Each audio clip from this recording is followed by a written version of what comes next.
Olá pessoal, é o Glauco que está falando. Vou comentar com vocês agora as principais mudanças nas regras de TP válidas para 2019. O primeiro ponto a comentar é referente às regras gerais. Temos uma definição referente ao cálculo da margem de divergência, que passa a ter como denominador o preço parâmetro e não mais o preço praticado.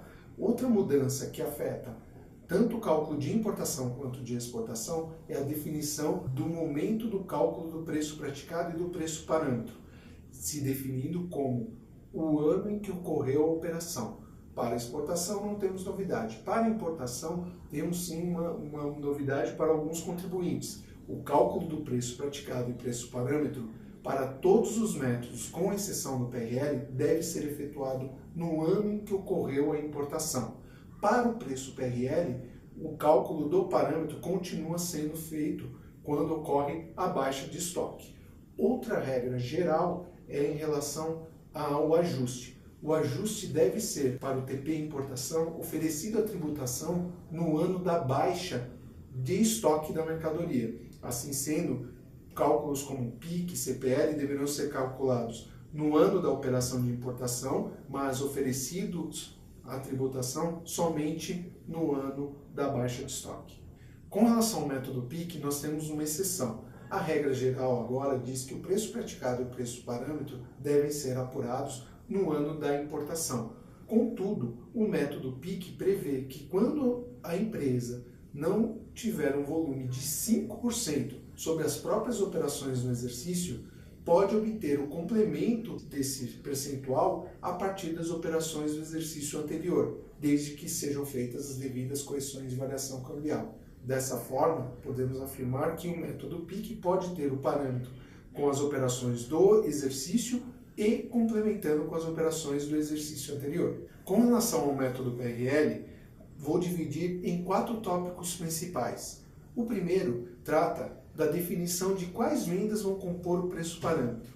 A Lei 12.715, quanto à Instrução Normativa 1312, define que somente as operações de mercado interno devem compor o preço parâmetro.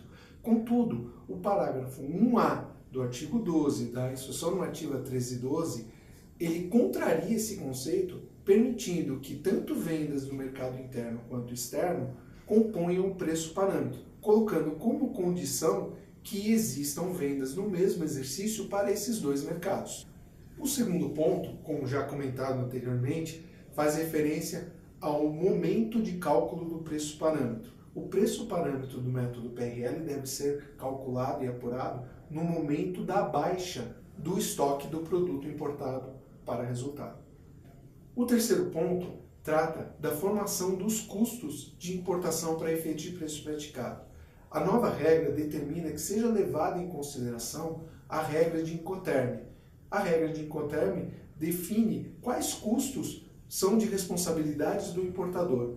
Então, o Incoterm vai determinar se o frete e seguro entram ou não dentro da formação do preço praticado de importação.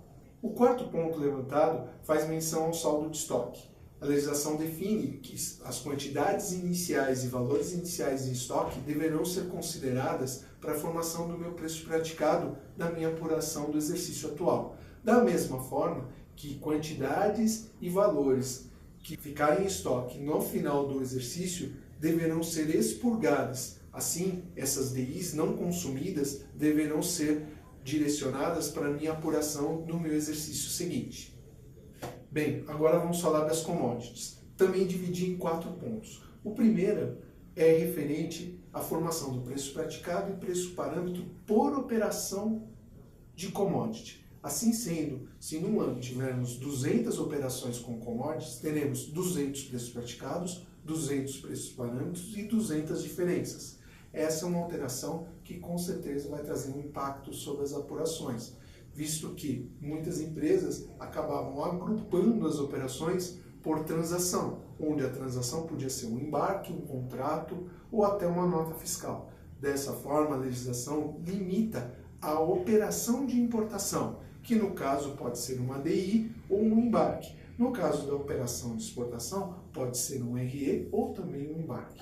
O outro ponto está relacionado à cotação de bolsa a ser utilizada.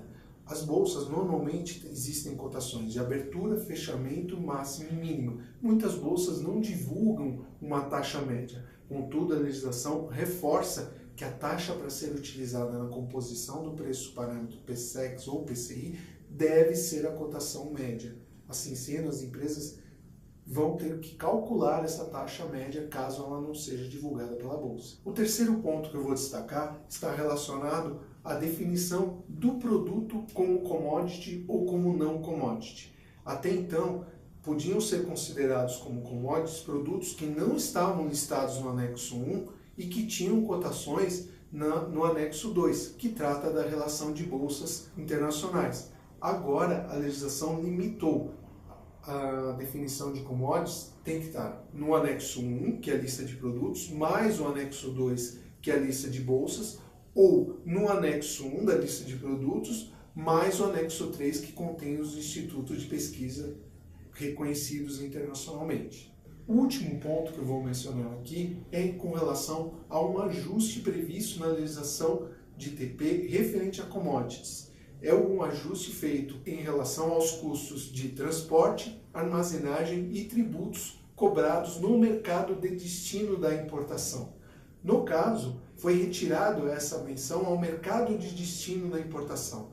Assim sendo, os custos de transporte interno, armazenagem e tributos incidentes na importação podem ocorrer em qualquer mercado, de destino ou de origem da operação. Bem, pessoal, esses são os pontos que considerei mais importantes. Caso tenha alguma dúvida, mande um e-mail para mim. Um abraço e até mais.